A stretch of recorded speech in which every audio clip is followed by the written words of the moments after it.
सांभर चावल। आज क्या है खाने में? आज तुरई की सब्जी और रोटी है। अरे तुरई कौन खाता है? इंसान ही खाते हैं। सेहत के लिए काफी अच्छी होती है, खा लो चुपचाप। अब खाने के अलावा और कोई ऑप्शन भी है क्या बहू? माँ जी, आप भी ऐसा कह रही हैं? आपको पता है ना, मुझे ज्यादा चटका पटका खाना बनाना नहीं आता। हाँ, ये तो शादी से पहले इसकी माँ ने कह दिया था कि बहन जी, इसकी जबान जितनी तेज चलती है ना, उतने उसके हाथ नहीं चल पाते। ये बात तो मेरी सासू माँ की बिल्कुल सही है माँ। हाँ हाँ, उड़ा लो मेरा मजाक, कोई बात नहीं। अभी इस घर में छोटी देवरानी आनी बाकी है, देखना वो तो मुझसे भी बेकार खाना बनाती होगी। अरे नहीं नहीं, वो तो अच्छा खाना बनाती है। क्या? तुझे कैसे पता कि वो अच्छा खाना बनाती है? अरे ये तो छुपा रुस्तम निकला माँ। इसने तो अपनी वाली पहले से ही ढूंढ लिया है ना? है मोहित, क्या है ये सब? अरे क्या है माँ जी, मत पूछिए। ये पूछिए कि कौन है वो, कहाँ से है वो, कैसी है वो। अब अरे मैं तो बस ऐसे ही कह रहा था। क्या आप लोग भी ना कुछ भी समझ रहे हैं? नहीं नहीं नहीं, हम कुछ भी नहीं समझ रहे हैं। तूने इतने कॉन्फिडेंस से कहा कि वो तो अच्छा खाना बना लेती है, इसका मतलब है कि तुझे पता है कि तेरी होने वाली पत्नी अच्छा खाना बनाती है। अब सच सच बता, कौन है वो? हाँ देवर जी, अब बता भी दीजिए। आपके चेहरे पर साफ साफ लिखा है कि आप झूठ बोल रहे हैं। चल बता भी दे यार, हमारे घर में कोई बुरा नहीं मानेगा। लड़की से प्यार ही तो करता है ना, भाग कर शादी थोड़ी ना कर लिए किसी से। चल बता दे। वो हम दोनों 2 साल से ऑफिस में साथ में काम करते थे, तो वहीं हमें एक दूसरे से प्यार हो गया। मैं बस आप लोगों को बताने ही वाला था। 2 साल में नहीं बताया और अब बोल रहे हैं कि बताने ही वाले थे। देख रही है ना अब माँ जी, तेरे साथ में ऑफिस में काम करती है, इसका मतलब जिंदगी भर पढ़ाई की होगी, घर का काम सीखने का मौका कहाँ मिला होगा। हाँ, मैं भी वही कहने वाली थी। अरे नहीं नहीं, वो अच्छा खाना बना लेती है, ऑफिस में टिफिन भी लाती है खुद का। अरे बेटा, टिफिन में मैगी और पास्ता के अलावा और क्या ही लाती होगी।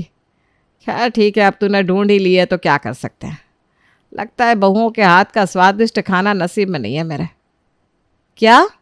अब मेरा मतलब है हम चलते हैं फिर लड़की को देखने उसके घर। अब इसने तो पसंद कर ही ली है लड़की, हमें तो बस शादी की बात करनी है उसके घर वालों से। हाँ माँ, ये सही रहेगा, हम शादी की बात करने चलते हैं। हाँ तो ठीक है, मैं कल ना अपनी पिंक वाली साड़ी पहनूंगी और वो बड़े वाले झुमके भी। हाँ, इसमें तेरे हाथ बहुत अच्छे चलते हैं बहू। क्या मम्मी जी? अरे माँ का मतलब है तुम्हें सजने संवरने की अच्छी नॉलेज है। हाँ तो ठीक है। ठीक है, तो मैं आज ही स्वाति से बात कर लेता हूँ कि मेरे घर वाले हमारी शादी की बात करने उसके घर आने वाले हैं। हाँ हाँ, कर दे, इन्फॉर्म कर दे अपनी होने वाली पत्नी को। देखिए तो कितने लाल हो रहा है शर्म से देवर जी। अगले दिन मोहित का परिवार स्वाति के घर पहुंचता है।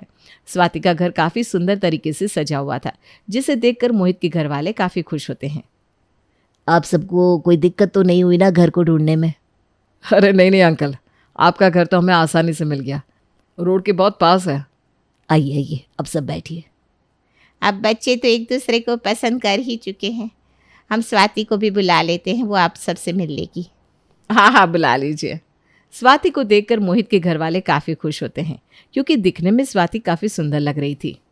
वैसे मानना पड़ेगा मेरे बेटे को, उसकी पसंद है बड़ी सुंदर, दोनों की जोड़ी बड़ी ही सुंदर लगेगी। तो अगर आपका विचार यही है तो क्यों ना हम शादी का मुहूर्त भी निकाल दें। जी आंटी जी, अब हमारे देवर जी से भी कहाँ इंतजार होने वाला है। ये बात सही है, हमें भी स्वाति बड़ी पसंद आई है।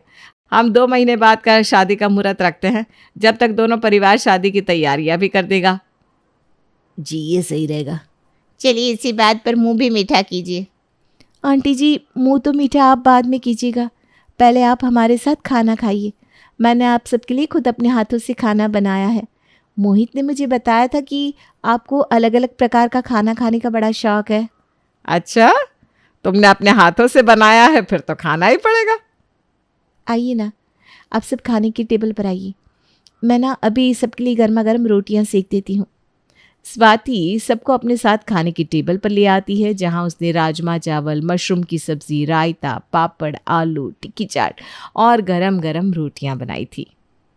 अरे आंटी लीजिए ना, आप तो कुछ ले ही नहीं रही हैं। मैं आपके लिए एक और गरम रोटी ले आती हूँ। अरे नहीं बेटा, मेरा पेट बहुत ज़्यादा भर गया है। तुमने सच में इतनी नरम रोटियां बनाई थी कि मैं 2-3 ज़्यादा ही खा चुकी हूँ। ये सारा खाना हमारी स्वाति ने खुद अपने हाथों से बनाया है। मोहित ने हमसे कहा तो था, लेकिन मुझे ना विश्वास नहीं हो रहा था। लेकिन आज जब तुम्हें सामने देखा तो मुझे यकीन हो गया। स्वाति, सच में खाना बड़ा ही स्वादिष्ट था। तुम मुझे इन मशरूम की रेसिपी दे सकती हो? आप रहने दीजिए भाभी, मैं ही आकर बना दूंगी। वैसे भी मोहित ने मुझे बताया है कि आपका हाथ खाने में बड़ा ही साफ है। हाँ दिव्या बहू, अब तुम रसोई की चिंता तो छोड़ ही दो। अब तो रसोई की रानी आने वाली है हमारे घर में, स्वयं अन्नपूर्णा है ये तो। आज तो मैं बड़ी खुश हूँ स्वाति। यहाँ मैं तुझे 11,000 का नेक देना चाहती हूँ। स्वाति सबके सामने दिव्या को उसकी रसोई के लिए ताना मार देती है, लेकिन दिव्या पलटकर कुछ नहीं कहती। 11,000 का नेक मिलने के बाद स्वाति तो ऐसे इतरा रही थी जैसे उसने मिस वर्ल्ड का खिताब जीत लिया था। अभी तो आई भी नहीं इस घर में और अभी से रसोई की रानी बन गई। वाह!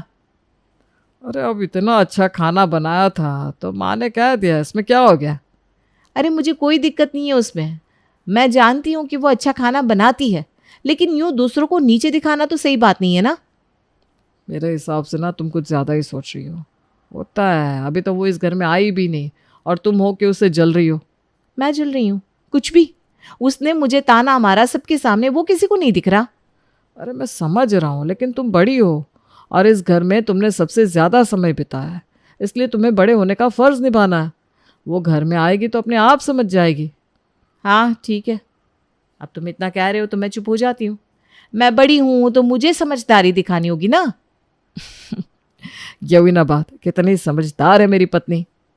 दिव्या को बुरा तो लगा था, लेकिन उसने बड़प्पन दिखाते हुए दिल को बिल्कुल साफ कर दिया और लग गई अपने देवर मोहित की शादी की तैयारियों में और बड़े ही धूमधाम से उसकी शादी भी करवाई। सारे मेहमान बड़े ही खुश थे शादी में आकर, सुख से शादी हो गई। हाँ माँ जी, मोहित की शादी में आकर तो सब लोग बड़े ही खुश हो गए और हमारी स्वाति बहू को देखकर तो और भी ज़्यादा खुश हो गए। मैंने तो सबको कह दिया कि सबको शादी के बाद आना है मेरे बहू के हाथ का खाना खाने के लिए। हाँ हाँ ज़रूर माँ जी, मैं सबके लिए इतना स्वादिष्ट खाना बनाऊंगी कि सब लोग याद रखेंगे कि आपकी बहू ने खाना बनाया था। वैसे भी भाभी ने तो ये मौका आपको दिया नहीं होगा ना कभी। हाँ, दिव्या खाना ज़्यादा अच्छा नहीं बनाती, लेकिन उसने घर आए मेहमान की सेवा और चाकरी में कभी कोई कमी नहीं रखी। इसीलिए तो सब लोग उसे बहुत प्यार करते हैं। इस बार भी शादी में सब कह रहे थे कि कितना काम करती है दिव्या बहू। माँ जी, आप ना सच में बहुत अच्छी हैं। नहीं तो भाभी जैसा खाना बनाती है वैसा अगर कोई सास खाती ना तो बहू को घर से ही निकाल देती। अरे इतना भी बुरा नहीं बनाती है दिव्या बहू खाना। हाँ, इतना भी बुरा नहीं बनाती हूँ मैं खाना देवरानी जी, जितना आप बढ़ा चढ़ा कर कह रही हैं। अरे आप तो बुरा मान गई भाभी जी, मैं तो मजाक कर रही थी बस। सब समझती हूँ क्या मजाक है और क्या ताना। अरे चलो चलो, शादी की भाग दौड़ में सब लोग थक गए, अभी सो जाते हैं। कल स्वाति बहू की पहली रसोई है। जी माँ जी, मैंने तो मेनू भी तैयार कर लिया है कि कल मैं क्या क्या बनाऊंगी। अच्छा चलो, अच्छा है। अभी जाओ सब लोग सो जाओ। घर में आते ही देवरानी ने दिव्या को नीचे दिखाना शुरू कर दिया था, जिससे अब दिव्या को समझ में आ गया था कि स्वाति को अपने खाना बनाने के ऊपर कितना घमंड है। थोड़ा सा अच्छा खाना क्या बना लेती है, मुझे हर बात पर नीचे दिखाने के लिए तैयार रहती है और मैं कुछ कह भी नहीं सकती क्योंकि मुझे भी पता है कि वो सच में बेहतर खाना बनाती है। लेकिन मैं ऐसे हार नहीं मान सकती। कल मैं उसे ऐसी चीज़ें बनाने को कहूँगी जो बहुत मुश्किल होगी, फिर उसे पता चलेगा कि किसी को नीचे दिखाना क्या होता है। जहाँ स्वाति कोई मौका नहीं छोड़ रही थी दिव्या को ताने मारने का, वहीं हमारी दिव्या भी पीछे हटने वाली नहीं थी। उसने भी स्वाति पर पलटवार करना शुरू कर दिया था। अरे देवरानी जी, आप इस घर में आई हैं तो हमें बताने दीजिए हमारी पसंद कि हम क्या खाना चाहते हैं। हैं क्यों माँ जी? वैसे आप भी कहती हैं ना मैं खाना अच्छा नहीं बनाती हूँ, तो आप ही कुछ अलग सा बना दीजिए। अरे भाभी, अब मैं अपने मुंह से क्या कहूँ अपने खाने के बारे में। आप बस बता दीजिए कि आपको क्या खाना है, मैं अभी बना देती हूँ। हाँ दिव्या बहू, बता दे तुझे क्या दिल है खाने का, तेरी देवरानी बना देगी। आज तुम अमृतसरी काली मखनी दाल बना लो। अरे स्वाति बहू, ये तुझे आता है क्या बनाना? माँ जी, आपने मुझे दिव्या भाभी समझ रखा है क्या? आप लोग बैठिए, मैं थोड़ी देर में अमृतसरी काली मखनी दाल बनाकर लाती हूँ, वो भी नान के साथ। आपने इतनी अच्छी दाल कभी नहीं खाई होगी। दिव्या ने ढूंढ ढूंढ कर स्वाति को बड़ा ही मुश्किल काम दिया था, लेकिन दिव्या को नहीं पता था कि स्वाति उसे पूरा कर लेगी। उसने थोड़ी ही देर में सच में अमृतसरी काली दाल बना दी, जिसकी खुशबू तो पड़ोस की गलियों तक जा रही थी। अरे स्वाति बहू, अभी तक तो गली के 10 लोग आकर पूछ चुके हैं, आपके घर में हलवाई खाना बना रहा है क्या? इतनी अच्छी खुशबू तो आपके घर से कभी नहीं आई। अरे माँ जी, आज तक मैं जो नहीं थी इस घर में, लेकिन अब आ गई हूँ ना, अभी तो मेरे ही चर्चे होंगे। एक तेरे और एक आयंगर अन्ना के चर्चे होते रहते हैं इस गली में। ये कौन है? अरे तुम इन्हें नहीं जानती, ये इस गली की सबसे मशहूर सांभर चावल बेचने वाली है। इनके चर्चे तो इतने हैं कि लोग बाहर से इनके सांभर चावल खाने आते हैं। अरे सच में, जब इन्होंने पहला यहाँ ढाबा खोला था किसी को नहीं पता था कि सांभर चावल भी कोई खा सकता है। लेकिन जिसने भी इनके सांभर चावल एक बार खा लिए ना, वो उसको भूलता नहीं था। लगता है आप लोगों को उनके सांभर चावल बड़े ही पसंद है। अरे पसंद थे। क्यों, अभी नहीं है? अरे उन्होंने अब यहाँ से ढाबा बंद कर दिया और अपने गांव चले गए, लेकिन आज भी उनके सांभर चावल की खुशबू आहा हा हा हमारी ज़ुबान पर है। काश कोई फिर से खिला दे वो सांभर चावल हमें। हाँ सच में, अगर कोई खिला दे तो मैं तो समझूंगा कि उससे बड़ा मास्टर कोई नहीं है। अरे आप लोग चिंता क्यों करते हैं, मैं हूं ना। आज से पहले आप लोगों को शायद खाने का सुख नहीं मिला होगा, लेकिन अब मैं आ गई हूँ। आपकी सांभर चावल खाने की इच्छा मैं पूरा करूँगी। जितना तुम समझ रही हो ना, उतना आसान नहीं है सांभर चावल को बनाना। भाभी, आपकी मुँह से ना खाने की बात सुनकर ही मुझे हंसी आ रही है। मेरे लिए कुछ भी मुश्किल नहीं है, सांभर चावल ही तो है, इसमें क्या बड़ी बात है। सिर्फ सांभर चावल नहीं है, सांभर बनाना बहुत ही मुश्किल काम होता है। मैंने बनाया है, मुझे पता है। मैं अक्सर अपने मायके में बनाती थी। और उस सांभर चावल को खाता कौन था? शायद आप अकेले ही खाती होंगी। मुझे माँ जी ने बताया था कि आपकी माँ ने ही शादी में कहा था कि आपकी बस जुबान लंबी है, खाने में हाथ बड़ा ही तंग है। अरे ये तो मैंने मजाक में कहा था, छोड़ इस बात को। नहीं, एक काम करते हैं, आज रात को हम दोनों सांभर चावल बनाते हैं, फिर देखते हैं कि किसके हाथ में कितना स्वाद है। मुझे मंजूर है, बस आप हारने के बाद रोइएगा मत भाभी। दिव्या ने जोश में आकर चैलेंज तो ले लिया था, लेकिन अब उसे सांभर में क्या डालना है वो भी ठीक से याद नहीं आ रहा था।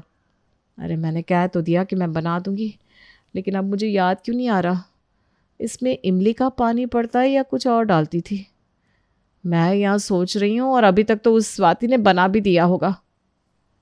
सांभर चावल बनाने में कौन सी बड़ी बात है, ऐसे ही मेरी जेठानी ने पंगा ले लिया, वो भी सांभर चावल के ऊपर। अब पछता रही होंगी।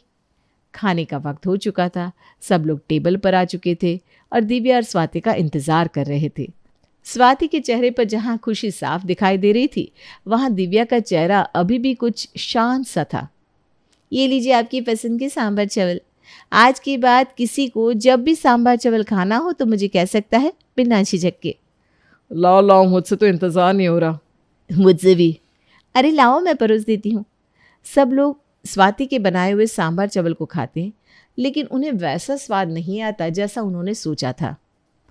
ये अच्छे है, लेकिन वैसे नहीं है जैसा अन्ना बनाया करते थे। हाँ स्वाति, उसमें ना वैसा वाला स्वाद बिल्कुल भी नहीं है। आप दिव्या बहू के सांभर चावल चख लेते हैं। माँ जी, आपको लगता है कि जो स्वाद मैं नहीं बना पाई वो भाभी ने बनाया होगा? अरे लेकिन उन्होंने इतनी मेहनत से बनाया है तो हमें खाना तो चाहिए। हाँ लाओ दिव्या, सांभर चावल परोसो हमें। दिव्या के बनाए सांभर चावल चखते ही कोई कुछ नहीं कहता, सब चुप हो जाते हैं। मैंने तो पहले ही कहा था कि। भाभी, आपका हाथ कहाँ है? प्लीज़ मुझे दीजिए, मैं चुमना चाहता हूँ। अरे दिव्या, तुम नहीं जानती हो, ये सांभर चावल अन्ना से भी अच्छे हैं। अरे यहाँ दिव्या बहू, ये ले मेरे हीरो का हार। मेरा तो मन ही नहीं भर रहा ये खाकर। ला और लेकर आ। मुझे भी दो, मुझे भी प्लीज़ और चाहिए। स्वाति सांभर चावल चक्कर देखती है तो वो भी अपनी उंगलियां चाटती रह जाती है। इसकी रेसिपी क्या है? तुम तो रहने ही दो देवरानी जी, अब तो मैं ही बनाऊंगी इस घर में हर बार सांभर चावल। हाँ हाँ स्वाति बहू, तू रहने दे और इस सांभर को ना जाकर रसोई में रख दे। दिव्या के सांबर चावल ने स्वाति को ये समझा दिया कि हर इंसान अलग होता है और उसकी काबिलियत भी। इसलिए किसी को नीचे दिखाने से पहले हमें उनकी अच्छाइयों को पहचान लेना चाहिए।